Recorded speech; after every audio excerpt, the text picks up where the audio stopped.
Hello, my name is Brian Powers, and I'm an interviewer for the Veterans History Project. And today is November 15th, 2013.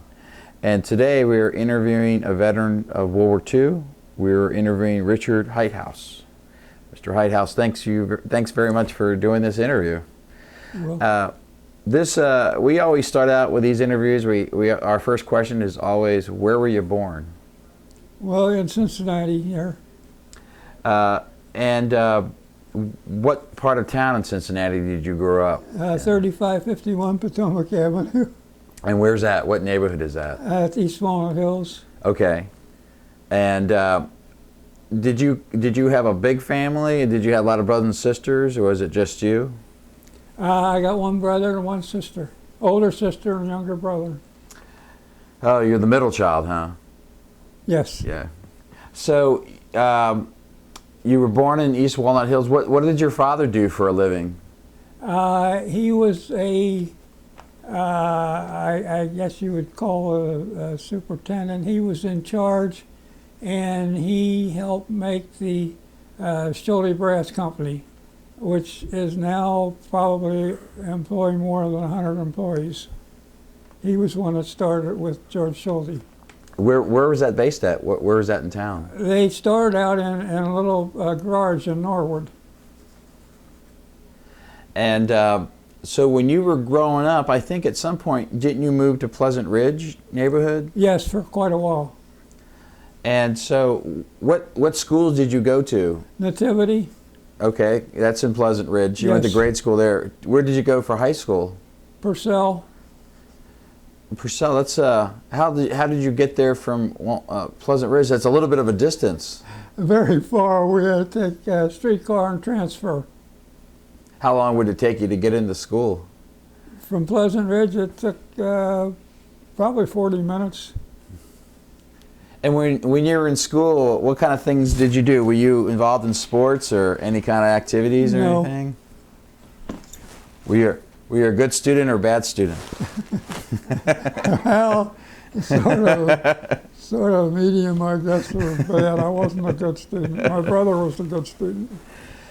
So, do you remember, this is a question we always ask, do you remember where you were when you heard about Pearl Harbor?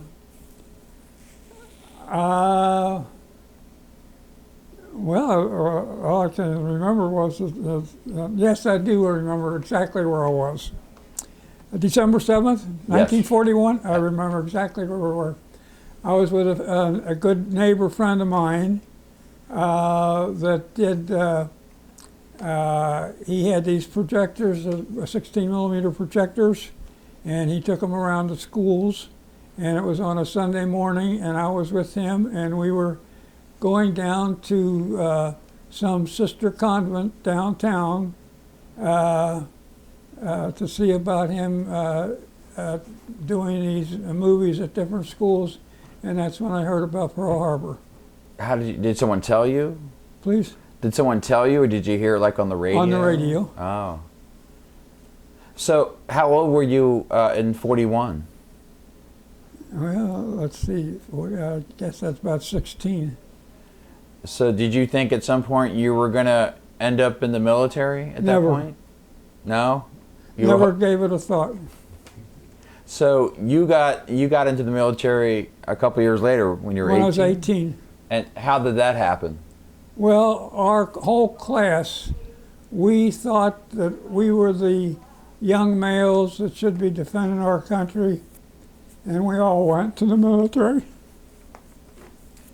So you enlisted after you graduated? Yeah.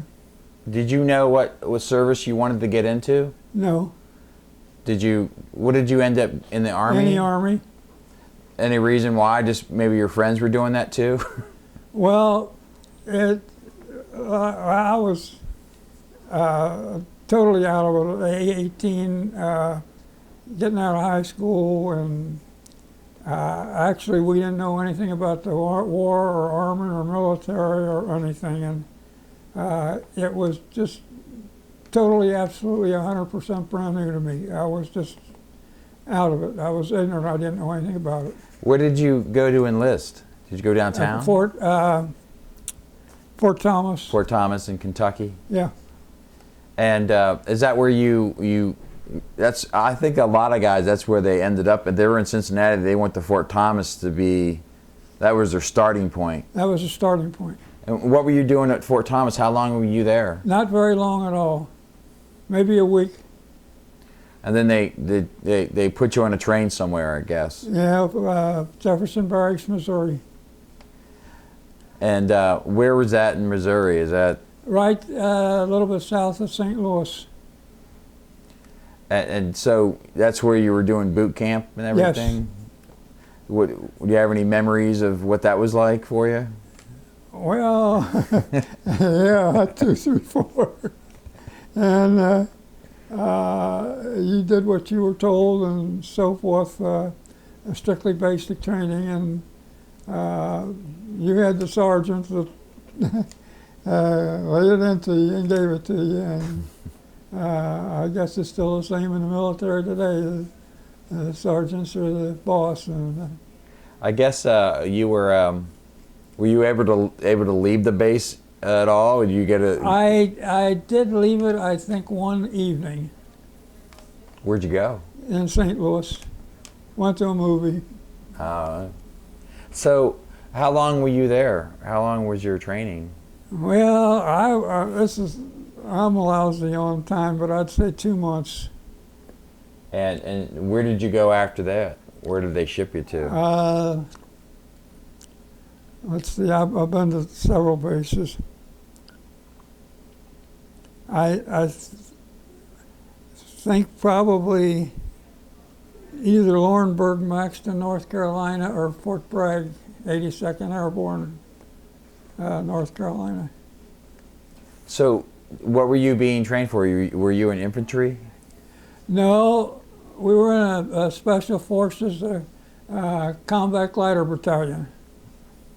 Combat Glider Engineer Battalion. So how did you get into that? Did you test or something to qualify for that? They're looking for volunteers? They just put us there. we didn't know anything about it. We didn't have any say. They just, wherever I went or wherever they did, they told me what to do and so forth. So I had no say on nothing. So you were learning to do what when you were in that? Our primary thing, there's a picture of my combat glider right there. We trained in the combat glider, basically. And what's a combat glider? What purpose does it serve? Or? Yes, well, that's a long story, but basically the way that we were trained to do, and we did this with all the congressmen and top generals at Fort Bragg with the 82nd Paratroopers. For example, in Europe, we would go in behind, fly in behind enemy lines the night before at midnight over the enemy lines. We'd set dynamite charges on the bridges and power plants. At dawn, right before dawn, the paratroopers would come in and land with us. Then at dawn, the forces from the sea, the LSTs and so forth, the main invasion force would hit the beaches, and they would hit them from the front, and we would prevent them from retreating. And that was our purpose. So you were going behind enemy lines? I was not, because I went to the Pacific, but our sister battalion was there, and they did that. In Europe? Yes. So how long did you train to do that? To train to do that? Yeah, how long were you Well, off and on, I guess 6 months or so. And what kind of stuff were they training you to do? Did you jump out of planes and stuff? No. We did everything the paratroopers trained. We did all the paratroopers training. We even did their dreaded 14-foot baby drop, which is a little bit long and complicated. But you ended up 14 foot on a little, a 1.5-foot platform coming down a landing net, and you can't stand there at all, or somebody will come down and knock you off. And you had full battlefield pack on you, and rifle and everything. and you had to jump 14 foot. And that's why they called it the dreaded baby trout.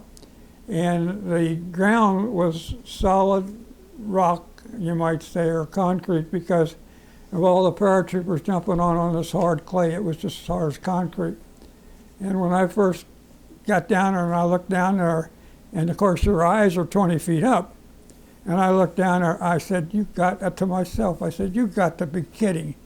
I'm loaded with all this, over 60 pounds on my back and my rifle strapped to me, and you don't have time to think, you've got to go." So I jumped. I hit that ground, I thought I broke every bone in my body, and you got to get out of there right away or somebody's going to jump on top of you. So I rolled over and got out of the way, and it was terrible. I was so for a long time. But fortunately, I don't know why we had to do it at all, because we never jumped out of a plane. But we only had to do it one time, so I don't know how many times the paratroopers did it. Wow. So after you trained there, is that when you went over out to the Pacific, or did you go somewhere else in between? Oh no, I was at a lot of bases. Okay, more training. Yes. What was? Do you remember another place that you went to? Yes, Langley Field, Virginia, Westover Field, Massachusetts, Bradley Field, Connecticut.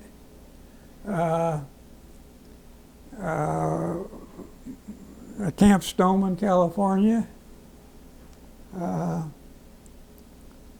I think that's about it. Wow. So, I guess it was probably sometime in '44 is when you actually ended up going out of the States. I believe it was the end of '43 or it was the beginning of '44 when we landed in the southern tip of New Guinea at Port Moresby, and I got caught in the wrong place at the wrong time. Well, before we kind of get in talking about New Guinea, how did they transport you by ship, I take it? Yes, but let me tell you something. One other thing, Brian. Both of our battalions were on the East Coast. We both went to the East Coast, and we were going to Europe. Well, both of us were going to Europe. And General MacArthur found out about it. We were special forces. We were the only ones trained to attack the enemy from land, sea, air, and fight defensively, particularly like guarding an airstrip against enemy retreat coming back at us. We had to protect the planes and the pilots. And between our two battalions, we did all of those things that we were trained to do. Well, plus we were to do a lot of engineering and dynamiting and so forth. And when I got over the southern tip of New Guinea, like I said, it's just the wrong time at the wrong place, because that was just the start of the offensive war against the Japanese army, and we got caught up in it, and we ended up in the entire war fighting the Japanese army from the southern tip of New Guinea all the way up to the Philippines in Manila. When the war ended, it was 24 months. And on my uniform, I got 4 gold bars, and each one represents 6 months in battlefield combat.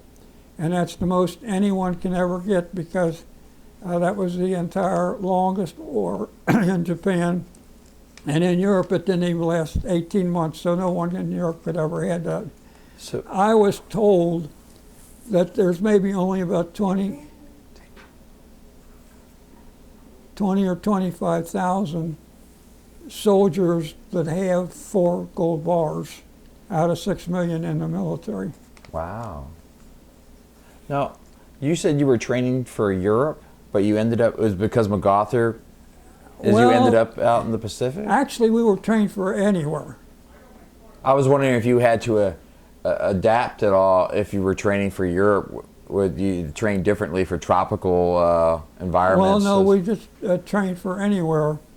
But we, like I say, we ended up there. Douglas MacArthur wanted our outfit because we could do anything. He could put us anywhere he wanted to, and that's why he wanted us. We could do everything, and he didn't have to worry what had to be done. He could send us there.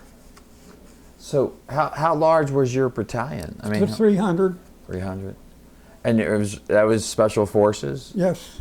I don't know a lot about special forces, but how big was the special forces in the Army? Was there a...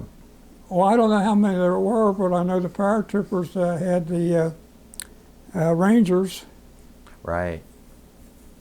and I guess there were some others. So when you went to New Guinea, I guess you went by boat. Did they ship you to the West Coast, or did No, you? we went by train to the West Coast and then boat.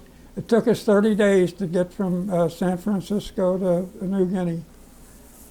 And when you were told you were going to New Guinea, did they tell you what your mission was going to be? What They never ever told us anywhere, even in the States where we were going, what base we were going. The only thing we knew was when, and we were sitting right on the beach at Manila, right after we captured Manila. And Manila Bay is huge, and they must have had hundreds of troop ships in there. And we were trying to figure out which one we were going to go on. We knew that was the only time we knew we were going to go to Japan. Right. But when you went to New Guinea, where were you? You got off the ship, and where were you staying at? Were you sleeping in that tent, or what was? Yes, what? well, a tent on the ground anywhere. And what was your mission in New Guinea when you got there? What did they want you to do? Well, we did an awful lot of stuff in New Guinea. And I was going to say something, I forgot. Yeah, that's all right. Oh, well. You'll remember it before this interview's over. So what were the stuff they were, what were you doing in New Guinea? Well, like I said, we did a lot of things, and an awful lot of things, and there's a lot of things and experiences that we went through there. I've had real lighthearted things. I've had heavy things to talk about, or anything at all. We just did about everything and anything in New Guinea, and also in the Philippines. So when you're in New Guinea, I mean, there were the Japanese. Were they on the island too? Oh yes, they had the whole island. When I landed there, they controlled the whole island. And New Guinea is the second biggest island in the world. It's about 1,000 miles long and 500 miles wide. It's called the hellhole of the world. It's the most primitive place in the whole world. And I've got a wonderful experience, if you would like to hear it, regarding that. Absolutely, let's hear it. This is something that well, it wasn't our battalion, it was our platoon of 300, or of 15. We were chasing a bunch of Japanese soldiers through the jungles and across rivers and streams and mountains. And we were way back in New Guinea, and way back in the interior. And all of a sudden we came across a native village. They have never ever seen a white man before. And you cannot describe the fright and the chill that they had. Hollywood could not duplicate the fright and the expressions that they had on their face. There we are, 15, all in the fatigues, all they can carry a tin hat and a tin stick, and all they could see is white hands and a white face. And they are like cavemen there. They're primitive, strictly, they got nothing. You might say they are actually cavemen, but the only thing is they're natives. They have absolutely nothing there. They got bows and arrows, poison spears, and stuff like that. And it was an experience that, well, I never will forget in the expressions. I would have given anything if I'd had a movie camera and could have got that. It was just out of sight. How many people were in that village? Please? How many people were in the village? How are the people? How many? Maybe 50. And and they don't wear any clothes naturally. Well, they don't have anything to wear. But we more or less, we knew we couldn't communicate, but we tried to tell them that we were friendly and wasn't going to do anything, but that was useless. So we figured after a while maybe we better get out of there, because if they decided, they could have attacked us because they keep all their spears and bows and arrows right there with them always. They were sitting there and they had them with them. And if they thought, I mean, of course we could have killed a lot of them with our rifles, but they could have killed a lot of us with their poison darts and spears and bows and arrows.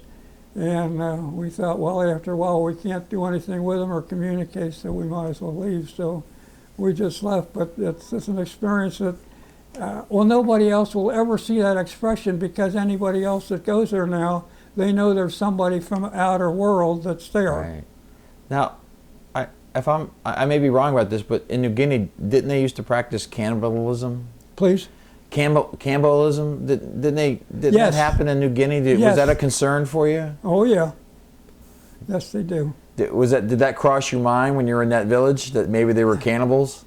Well, not exactly that, but it crossed their minds that they could use their spears and bows and arrows. Yes, it did cross our minds. Because we didn't know what they were thinking, and they carry them. I mean, they were sitting there, and all the weapons were sitting right there, so they could have done it right then. So you said you were going after some Japanese when you were doing that. Did you ever? We never got there. Never. They had a big head start on us. We never did catch them. So when you were in New Guinea, how long were you on New Guinea? We were in New Guinea for a year. And were you there? Did you drive the Japanese off the island? Yes, it took a year. So how did you guys do that? Was it basically driving them off man to man? I mean, you had jungles and stuff there. Were you able to transport any kind of a machinery or anything? Or Well, naturally you can't use anything in the jungles, but it was everywhere, and a lot of it was sort of hopping from one space to another space. In other words, not always going through the jungle. Sometimes you had to do that, sometimes you didn't. And and of course, one thing that we all wanted to do and liked to do was to capture the airstrips. And that was one of our main ventures, was any airstrip, because we wanted to get our Air Force in there. I guess that's why New Guinea was important, was the airstrips. Well, not only that, but they were all ready to invade Australia when we got there. And that's when we stopped them. And you had to get them out of there so you could continue to go up like to the Philippines and so forth. So we had to recapture New Guinea from them. When you were on New Guinea, did you have to sleep in the jungle at night? Yeah. What was that like? Well, you don't want to hear it. I'm assuming there were probably some wild animals that you were worried about. Let's put it this way. It wasn't too uncommon. You know, if you get a chance to sleep, you curl up on your side if you do that at home or any time. Well, that's normally what you do if we get a chance to sleep. And it was not uncommon to wake up and find a snake coiled up against your stomach, because they like the heat of your body. And you'd wake up and there's a snake coiled up against your belly.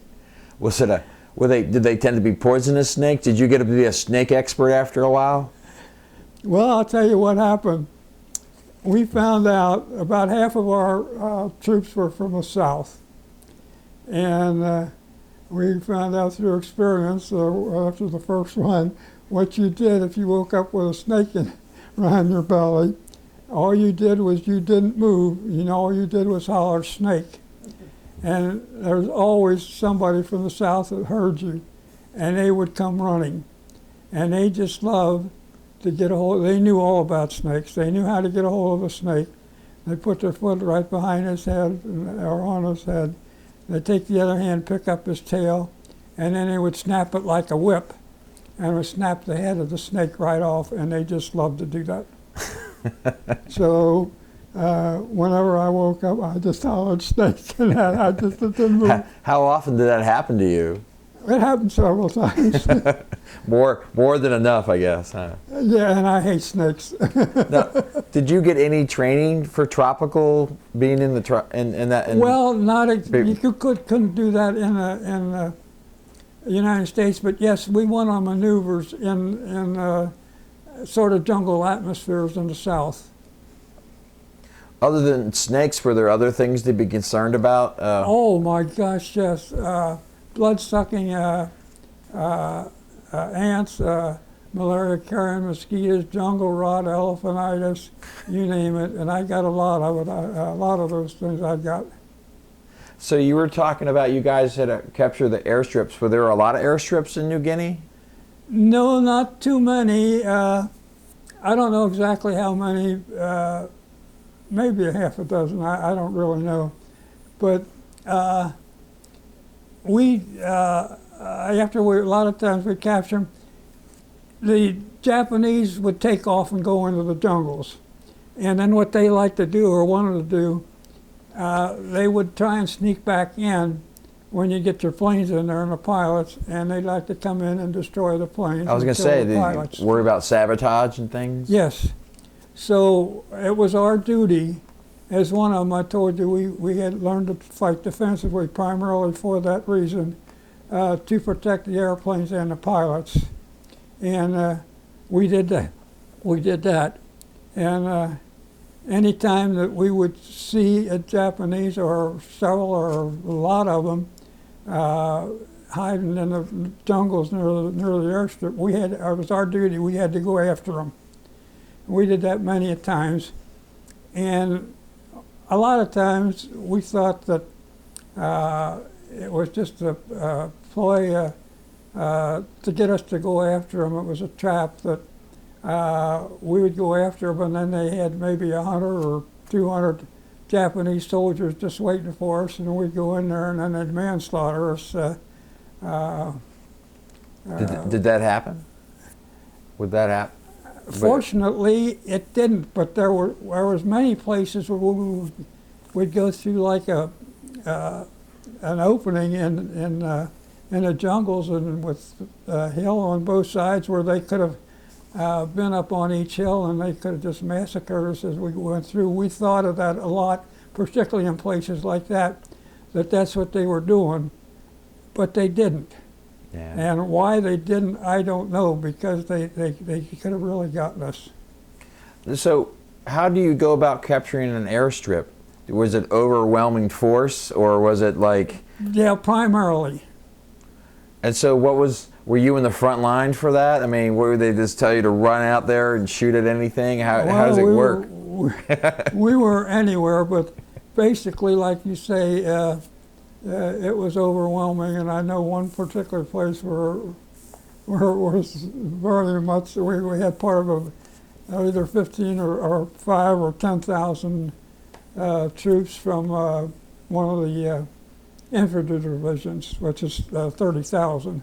We had about 5 or 10,000 from them, and we overwhelmed, there was 3,000 Japanese at the airstrip.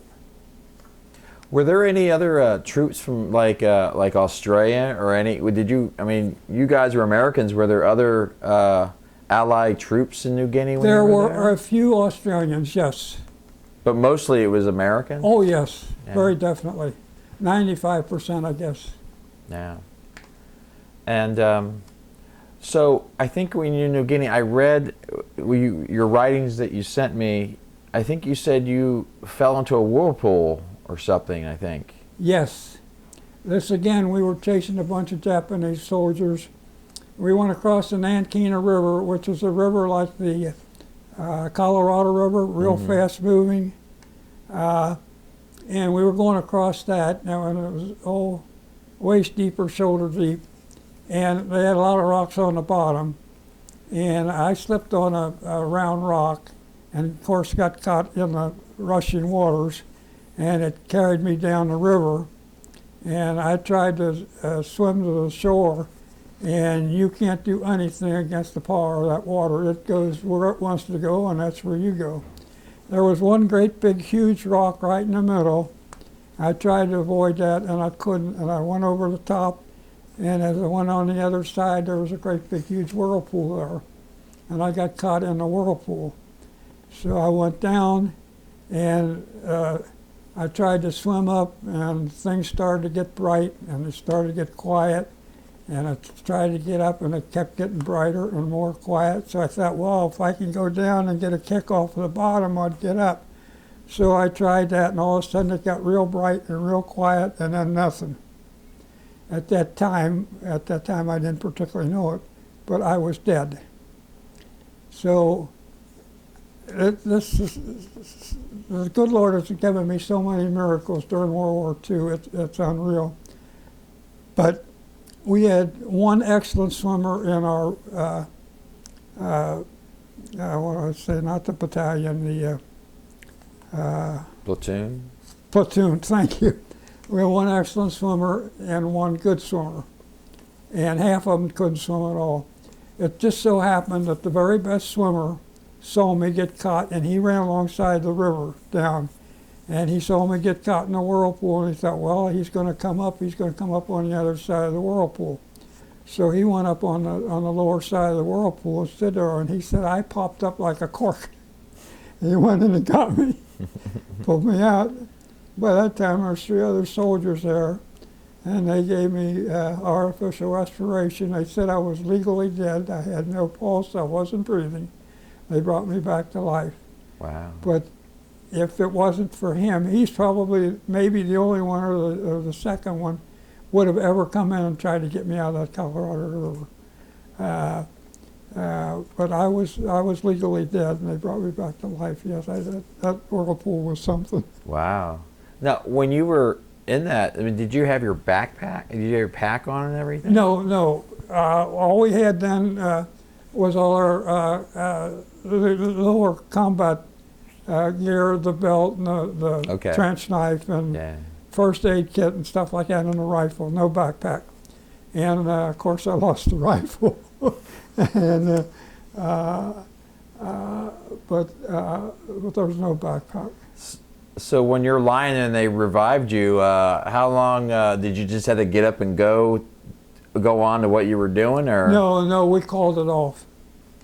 We called it off as soon as I got caught in the river. They called it off. Did you have to keep crossing rivers when you were there? Did you have to continue to cross rivers? Did that cross your mind every time you go through a river? Yes. Yes, they had a lot of rivers, and they had a lot of those fast ones because they got some huge mountains down there, and a lot of them. And that water is ice cold, and if we ever got a chance, and a few times we got a little bit of beer, and if we were ever near one of the rivers, we'd put our beer in there to cool it. Where would the beer come from? I guess occasionally the government would send you some sort of beer as a recreation, or you were on your own. Yeah, occasionally they'd send us some beer, yeah. Not very often. Now, another thing that happened to you is you got shot in the chest, I guess. Yes. What happened? What? Right in the chest here. What were you doing? Where were you at?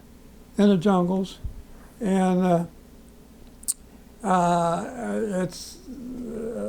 happened early in the morning. It was the worst day of my life ever by far, and of course, as I was telling you before, they got all kind of snakes and animals and bugs and everything in there, and I got out my first aid pack and got the sulfa pack out, and I held it over the wound, and 2 soldiers that I didn't know found me, and the one said, he says, I got to get that bullet out of you, and you're going to die. So he gets out his trench knife, and the one holds me down. And I don't want to tell you what happened then, but you can guess. Yeah. So no anesthesia or anything, huh? No, nothing. They give and anything? he was not a medic or nothing. He was just an ordinary soldier, but he was very, very smart. And let me add one other thing. After he got that bullet out, we have a sewing kit with black and white thread and 2 needles. He took out the white thread and the needles, put in 4 stitches. Closed it up. So, and if you look on my uniform, the medals and that, you won't see any Purple Heart, and there's a reason why I don't have a Purple Heart. It's not on my medical records that I ever got wounded, because in the jungles there are no hospitals and no doctors or nothing, so it was never on my medical record, so officially I was never wounded, so I never got a Purple Heart. So you didn't, when you got shot, you were just sort of, had a, what'd you do? You just rested that you didn't get any, they didn't send you to a hospital or anything? There was no way to go anywhere? No, they couldn't do anything. They couldn't get me out of the jungle. I'll tell you exactly what happened. My very best buddy, D. John, was the one that took care of me. And I stayed right behind the front lines because they had to give me food and medicine, and that's the only place I could get it. So I was never out of range of rifle or hand grenade or bombs or nothing the whole time I was over the 2 years. Wow. So after you got shot, how were you able to rest? Were you able to lie down for a period of time? How long were you? Oh, you mean right after I got shot? Well, I mean just recuperating from that. Recuperating, I lay down. They had a little, made a little tent for me, and got a little, I don't know what you call it, but anyway, something to lay on. How long did you have to recuperate before you felt like you could? Well, it was weeks before I got back again with the rifle. Did you have any problems with like getting an infection or anything? Was that? Fortunately, I did not. Yes, there was a great possibility. Yes. Now, when you got shot, you were on patrol, I guess? I was what? Were you on patrol? Were you, you were in the jungle? Yeah. When you got shot and they removed the bullet, how far away were you from your camp? I mean, did you have to walk back, or did they carry you back? Or? Well, let me tell you something. I was awake the whole time. Half doctors that have heard about it says there's no way you could have gone through that and been awake. And the other half of the doctors say, yes, they believe me, I was awake. And they give specific reasons that more than once, a lady has had her little toddler pinned under a car, and that little lady lifted up that car off of her toddler. And I was under such tremendous stress, the same as that lady would be with her child. I kept telling myself, I am too young to die. I am not going to die. I knew if I blacked out, I was going to die. And I kept telling myself the whole time, I'm too young to die. I'm not going to die. And I went through the whole thing. It was extremely excruciating painful, but I did not conk out. As soon as he said, I'm all done, I immediately conked out. And I don't remember a thing. The only thing I can think of, they looked on my dog tag and found out who I was, because when I woke up, I was in a little make-believe tent, and my best buddy, D. John, was leaning over me, and he says, Dick, he says, you're going to be all right, I'm going to take care of you. Was he someone that did you meet him in New Guinea, or did you know him before? No, in training. Mm-hmm. I spent 3 years with him day and night, and he was born in Italy. He come over here when he was about 14. He couldn't read or write. I had to read and write his letters for him to his families. Oh. And I am the only one still alive from our battalion. In the last 17 years, there's been nobody alive but me. I got a letter from his family about 1996 that he had passed away, and he was the last one that I ever had contact with in our battalion. And I got that letter, I cried, because you live with a guy day and night for 2 years. Yeah. You know him. Where was he from? He was from Rhode Island. And you guys kind of kept in touch over the years? Did I what? You kept in touch with him after? Yes. Yes. At least once a year. Oh, that's nice. That's great. So you recuperate from that, and he helps you. But at some point, you ended up going to the Philippines. Yes. So you were in New Guinea for how long before you? A year in New Guinea. Because by then you guys had taken over New Guinea. Yes. And you're ready to move north. We got the whole thing, and we boarded on a ship, and we met a huge convoy. And I got to tell you a story about the convoy that we went to the Philippines. And of course, you got nothing to do on a ship, and we usually lean over the side of the rail. And we were the last ship on the left side of the convoy, and we had a little destroyer escort that would cruise up and down, guarding a few ships against submarines. And all of a sudden, we're watching him, and he veers off to the right, and we all looked at each other and said, uh-oh, something's wrong.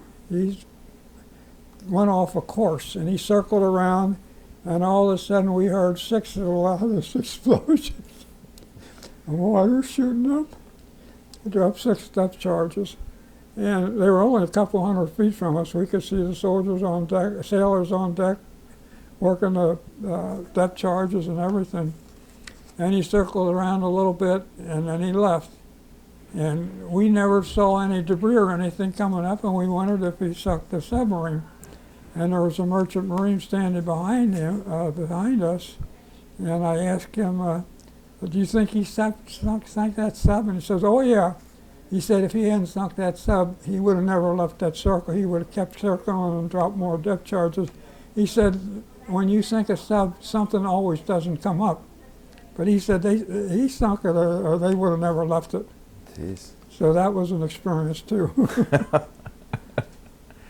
And so you were going to the Philippines. I guess MacArthur was returning, I guess. Yes. And you were going with him.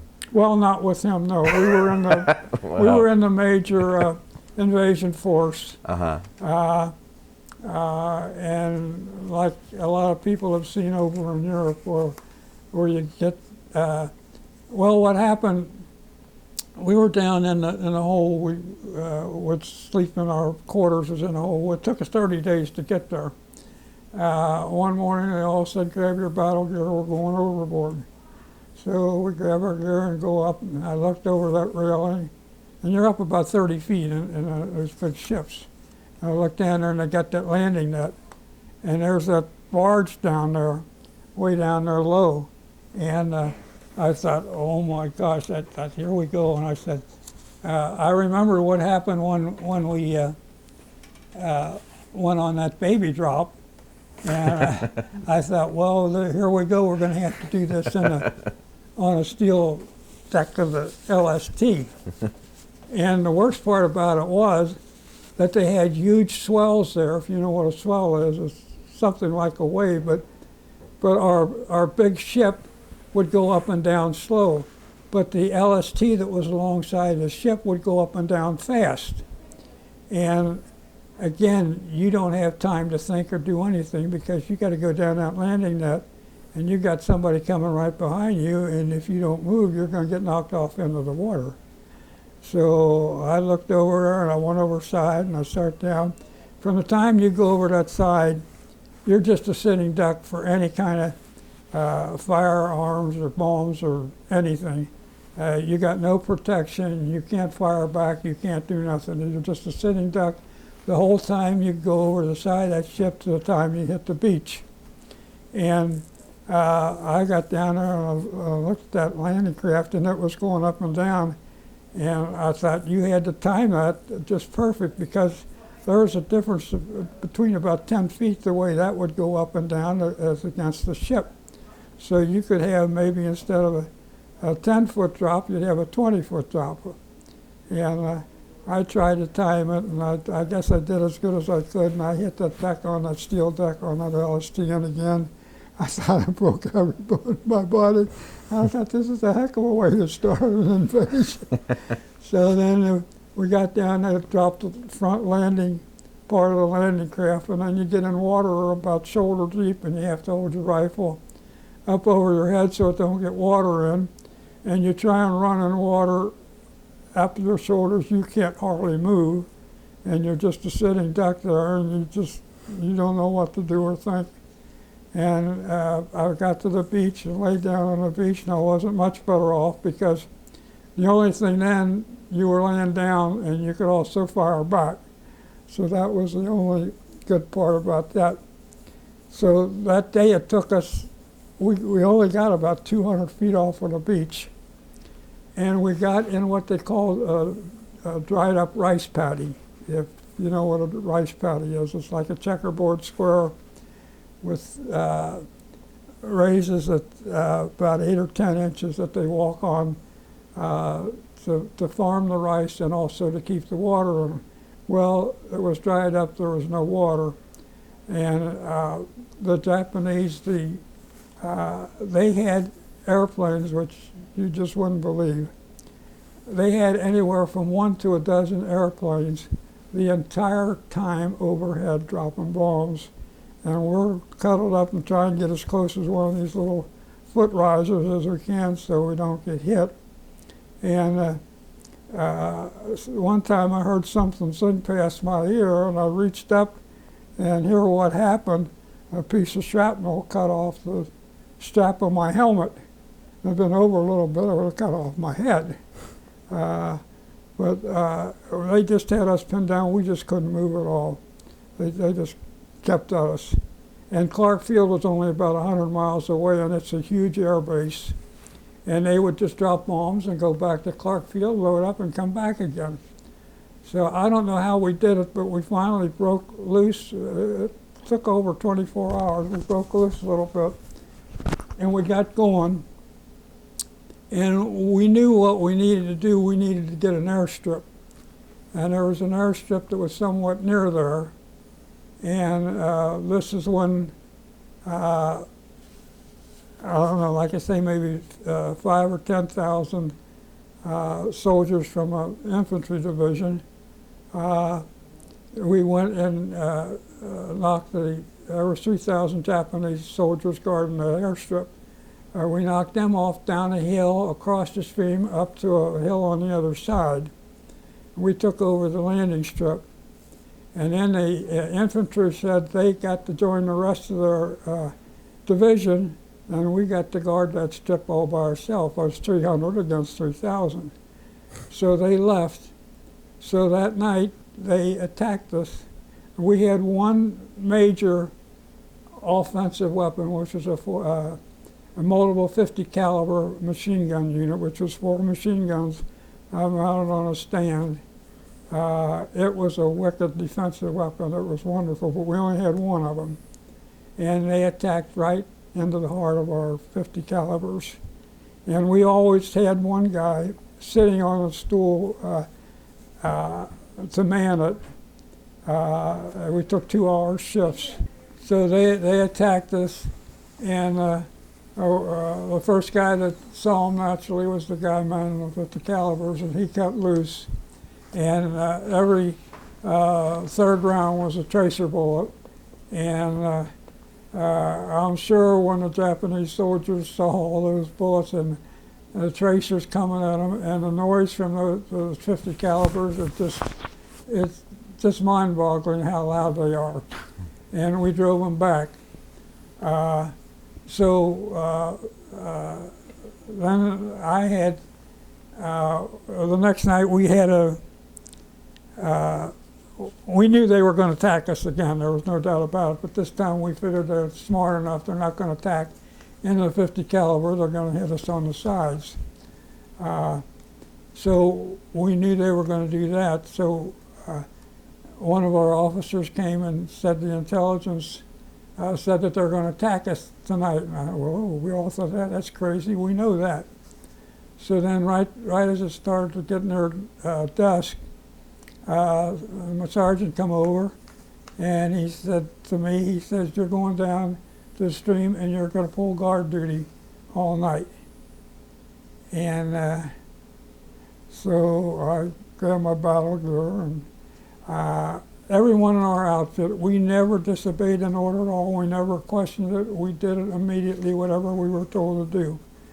And so I started down, and the other guys were saying, well, good luck and goodbye and so forth. And the next day they told me, well, I knew when I went down there what I was going to do, and I knew I would never see daylight again, and all the rest of my buddies in the battalion knew they would never see me alive again. So I went down there and I hid in some underbrush along the stream. It's about 10 feet deep from the stream, this heavy underbrush, so I got in there and hid. And the stream's only about 25 feet wide, maybe 3 feet deep, and there's 3,000 Japanese soldiers right on the other side. And they were talking real soft, and I could hear everything they were saying, but I didn't know a word they were saying. As soon as I got down there, I prayed all the time I was over there, morning and noon and night. And I prayed to good Lord. I said, please let me see daylight again. That's all I prayed. I had the funniest feeling that the good Lord was with me. And that night, I was never so calm and peaceful in all my life. I couldn't believe it. I thought if I'd ever get in a situation not anywhere near this bad, I'd be scared to death, or would I run or what? I never once thought about running out of there. I was going to stay there no matter what. And I was going to get killed. I was going to get killed, but I was not going to leave. And I was going to obey my orders. And all of a sudden I saw a red flare go up. And I thought, well, this is their signal. That's what they shoot up when they're going to attack. So I figured they're going to attack right smack through me, and that's it. So I got my rifle and I pointed, and I said to myself, I'm going to get me at least one Japanese soldier before they get me. So I'm sitting there waiting, and nothing happened. I thought, what in the world's going on here? They didn't attack. So I relaxed a little bit. I'm still watching and waiting. So a little while later on, another red flare goes up. I said, oh, I said, that first one was probably maybe just a warning this time. They're going to come now. So I'm all ready again. Again, they did not come. So I'm sitting there again, and there goes the third one about an hour later. I said, well, this has got to be it. They're going to come this time. So I'm sitting there, rifle pointed, nothing again. So all of a sudden I hear noise coming through the heavy underbrush. I thought, uh-oh. I said, that's a Japanese soldier. I said, one of them saw me in one of those red flares, and he's coming to get me. And I thought, well, he doesn't know exactly where I am, but I know exactly where he is. And I'm going to get me at least one Japanese soldier before he gets me. Because I knew as soon as I fired that rifle, I was going to be dead, because they were going to riddle me with full of bullets. So I'm sitting there and I get my rifle all ready, and I keep hearing it coming closer and closer, and I thought, well, turn, don't come. It kept coming closer and got about a step away, and I thought, well, he's not going to turn, he's going to get there. And all of a sudden, the strangest thing happened. I got a feeling going back to my history class in the 4th grade, and I didn't particularly like history, but a Civil War general said, don't fire till you see the whites of their eyes. What in the heck am I doing here? I got a few seconds to live, and I'm talking about 4th grade history. And I thought, well, wait a minute. That's a wonderful idea. I'm not going to fire till I see the whites of his eye. So I'm all ready, and the next thing I know, the bushes start parting, and I start pulling the trigger on my rifle. I thought, whoa, wait a minute, something's wrong here. So I held up pulling on the trigger. I said, those eyes are too far apart. That can't be a Japanese soldier. So I look, here it was a caribou. I said, oh my gosh. So I poked him in the snoot, and he turned and went away. But there was about 3 miracles in about 10 or 15 seconds that the good Lord gave me there to save my life. If I'd have pulled that trigger, I would have been dead. I figured I only had a few seconds to live. And I thought after that happened, I said, well, I fired that rifle so many times, I know exactly where that thing's going to fire. I said, it didn't fire. I said, something's wrong here. So I put my hand around the trigger guard. I didn't want any of the bushes that I hit it because I knew it would go off. So I just guarded that thing the rest of the night. For some ungodly reason, they did not attack. So when it started getting light, I got out of there and went back up to the airstrip and I had sold my rifle up. When I got up there, I barely touched the trigger and it fired. And they all knew something happened down there, but they didn't know what, and I didn't tell them. And they were somewhat surprised to see me because they never thought they'd see me again alive.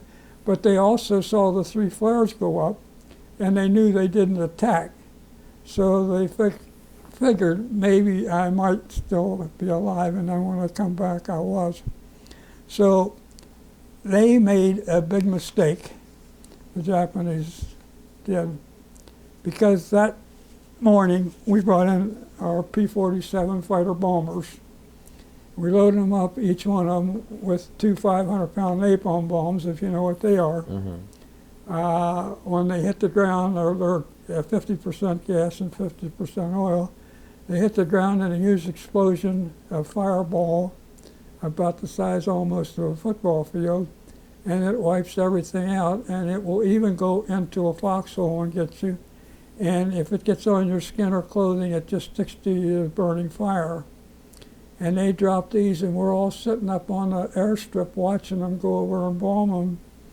And these Japanese soldiers, they'd get up and they'd run about 2 or 3 steps, just the blood-curdling scream you ever heard in your life, and they'd drop over dead. We have never, ever seen anything so horrible in our life. We couldn't believe it. It was just a horrible situation. And then the planes would circle around and they load up again and go over and drop some more. And this lasted maybe an hour or longer. And they just wiped out all 3,000 of those Japanese soldiers. But it's the most terrifying, horrible thing I've ever seen in my life. You just can't imagine what that does. I know what Japanese soldiers do to American soldiers. They captured them. So it's just terrible. Jeez. So how long did it take to gain control of the Philippines? Please? How long did it take to take control of the Philippines? And a year. Took a year, another year? Uh-huh. It's about how long it takes, huh? Yeah, it took a year in both places. But, yeah. So you were doing similar things that you were doing in New Guinea, like trying to take over airstrips and things? Well, we had to wipe them out of New Guinea, but that was the main thing, was to get the airstrips, because they were using them to bomb us. They bombed the daylights out of us. Oh, they loved that. And what they loved to do, they would take off from these airstrips that we eventually later on captured. But they would love to come over at night and drop bombs on us, primarily not only to kill us, but to keep us awake and make us very tired so that we couldn't fight the next day. They loved to do that, and they bombed us an awful lot. They didn't give us much peace at all. Jeez. I know I've talked to other guys who were in the invasion of the Philippines, and that was the first time they saw like kamikazes. Did you ever witness a kamikaze attack? No, they just did that on ships. Yeah. I wasn't sure when you were on that ship and you were going to shore whether you saw any of that. No, they did not. Yeah. No. So you were in the Philippines when when they dropped the atomic bomb? I was sitting right on the beach at Manila Bay. We had just captured Manila, and we were sitting right there when they dropped the atomic bomb, and we were probably the last ones to ever know that they dropped the atomic bomb. And it's strange, but frontline troops just have no communication, and everybody knew it, I guess, at home but us. We were the last ones to find out about it. And of course, we were overwhelmed because the atomic bomb, IM-1, that the atomic bomb saved their life. If it wasn't for the atomic bomb, I would have been in the invasion forces of Japanese island, and our whole battalion would have been killed. So I'm one that the atomic bomb saved their life. I'm very thankful for the atomic bomb. Yeah. You said you were part of a capture of Manila. You were part of capturing Manila in the Philippines. Well, we all were, yeah. Yeah. What did that? How did you guys go about doing that? What were you? Well, a lot of that primarily was bombing and artillery. I got to tell you something. The Philippines is very heavily Catholic, and a lot of their churches are built of stone. They're very well built. They're very strong. The Japanese soldiers used them as their forts because they were wonderful. Because a bullet or anything couldn't penetrate them or nothing. And a lot of those churches, if you would look at them, they had a lot of holes in them from the artillery shells or bombs or so forth, because they had to try and get them out of there with the tanks and heavy stuff, because that was the only way you could go after them. Wow. So did you? Was there any particular church that was harder than another one to try to? No, but I can tell you a story about churches if you want to hear it.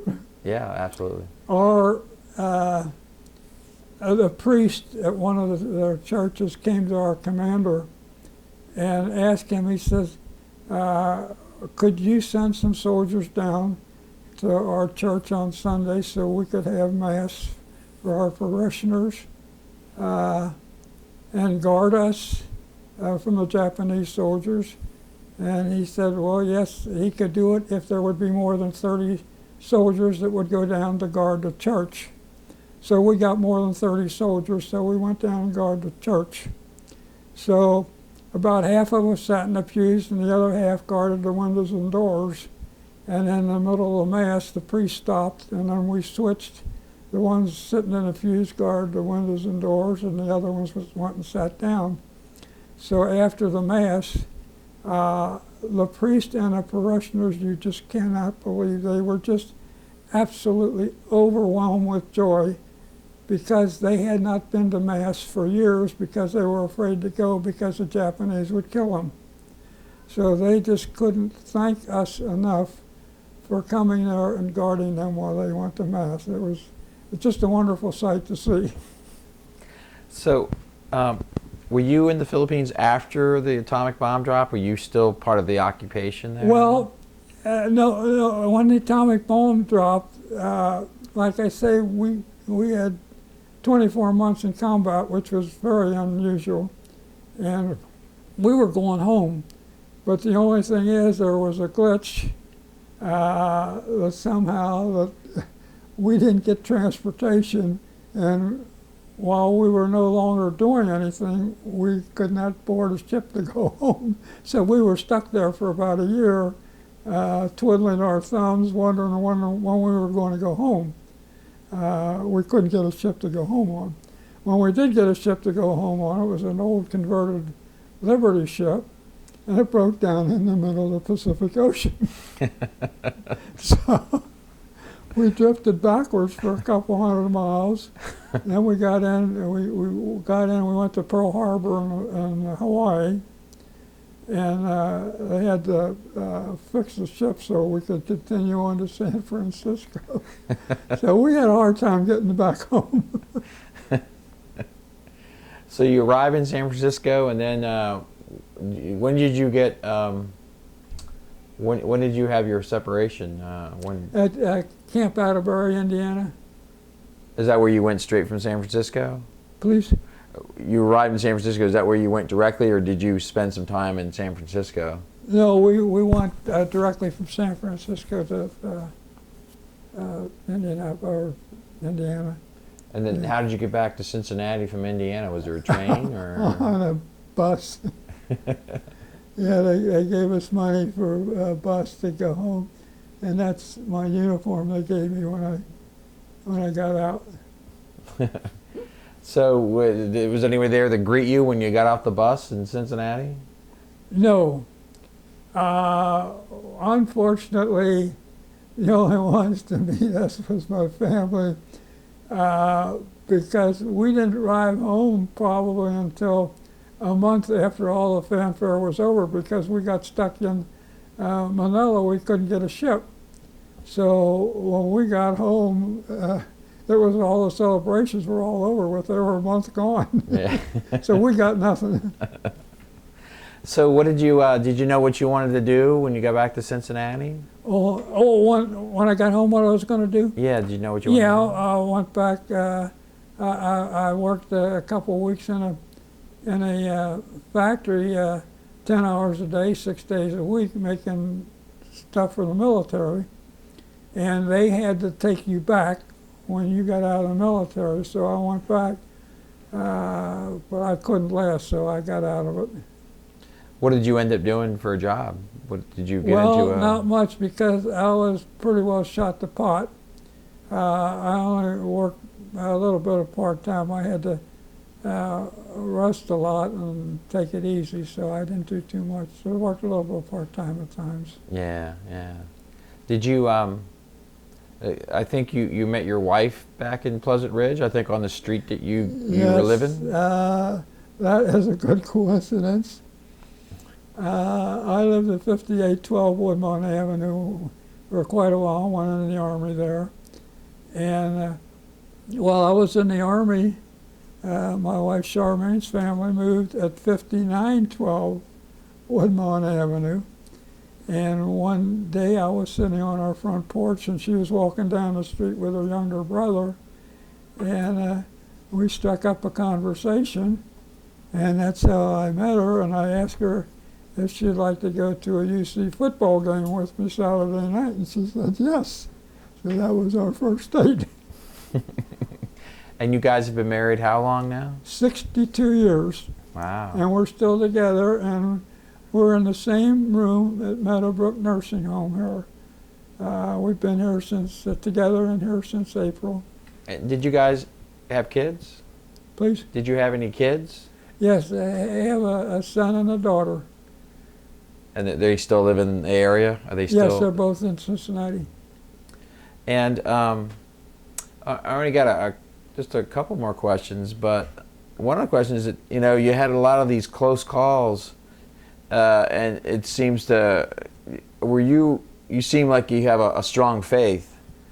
I'm Catholic. I was wondering, did you have that before these close calls, or did you feel like you became have a stronger faith, or did you think you had that before you were in the service? Well, I've always been a Catholic, but from the time I got overseas, I prayed every day and night.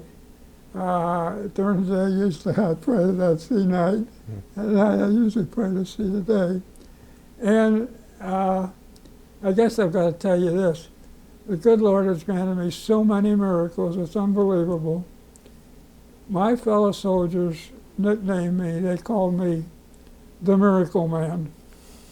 And every time something would happen out of the ordinary, they would say to one another, was Dick, they called me Dick. They said, was Dick involved in that? And I said, yeah, he was. Well, that figures the Miracle Man was involved in that, all right. Another miracle. And the night I was telling you, the worst night I ever spent in my life guarding against 3,000 Japanese soldiers. The good Lord, I would say that night, granted me at least a dozen miracles, just that one night. That's how many. And I have had some of the most fantastic miracles anybody has ever had on this entire continent. The good Lord has been very good to me. I had several miracles here at home. One I had about 2 years ago. I had my second heart attack. I was walking out in the kitchen, and the phone's right there hung up on the kitchen wall. And I felt a heart attack, and instead of calling Charmaine to call 911, I reached up the phone and called 911. We live in Reading, and they got a fantastic, wonderful emergency system and paramedics. They were at my house in Nothing Flat, and I told them I thought I had a heart attack. They come in right away. They did one thing. They checked for a heart attack, and they said, "We're taking you immediately right to the hospital right now." And they put me. They had the stretcher and all in there, and they put me right on it. Took me there, and as we're going over across county, they're flying, and I heard him say to the driver, he said, "Speed it up," so he went even faster. And they called the hospital. When I got to the hospital, they had 5 nurses and a doctor standing there waiting for me. And within 30 seconds, those 5 nurses had me stripped naked and all hooked up to all their instruments, and the doctor was looking at them. And he shook his head, "I don't like this at all." He said, "I'm going to get a second opinion." So he called another doctor. He says, "I don't like it either." He said, "We're going to get him in the operating room right now." So they put me right in the operating room. And when I got out of the operating room, one of the nurses was there that was in there. And she said, "You don't know how lucky you are." And I said, "What do you mean?" She said, "You only had 5 seconds more to live." There was many times from the time I picked up that phone that I could have lost 5 seconds. Just to ask Charmaine to get the phone would have taken 5 seconds. The paramedics was so fast, they were there within 3 or 4 minutes from the time I called. They flew over across county. They had these nurses and everybody waiting for me. Anything that would have taken more than 5 seconds, I would have been dead.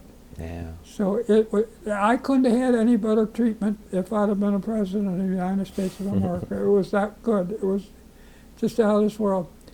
The good Lord was with me the whole time again. And I've had one of the most unusual miracles I've ever had just 10 days ago. Any miracle I've had, I've prayed for and I knew it. But I had one about 10 days ago right here. I was getting an eye exam, and my brother came to get me or to see me, and they told him I was getting an eye exam, so he said, "Well, I'll go over and get him and wheel him back in his wheelchair." So he's got the same eye problem as I have for about 25 years, very poor in the left eye. So they're holding up the eye chart for me to read, and he's standing alongside, he's doing the same thing. And I covered my bad eye and read it, and then covered my good eye, and I looked at that chart with my bad eye.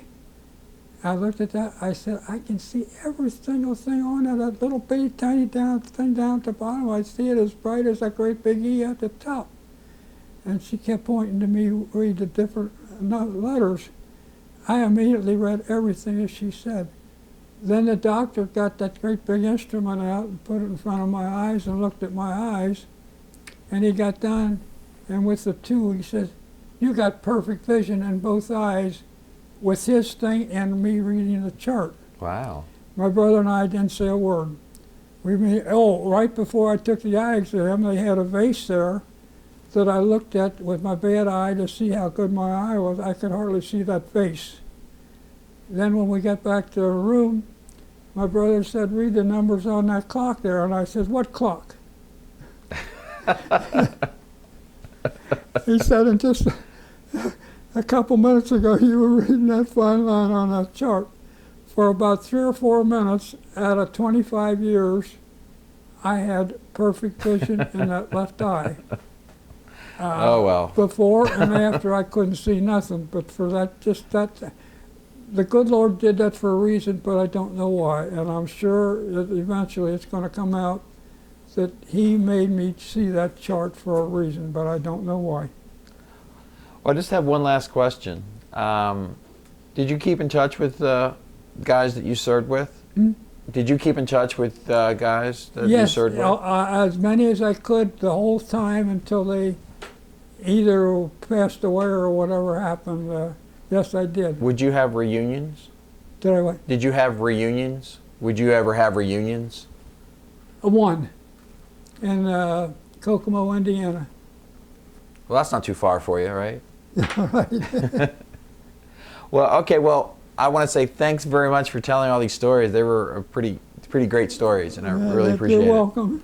All right. Thank you for having me.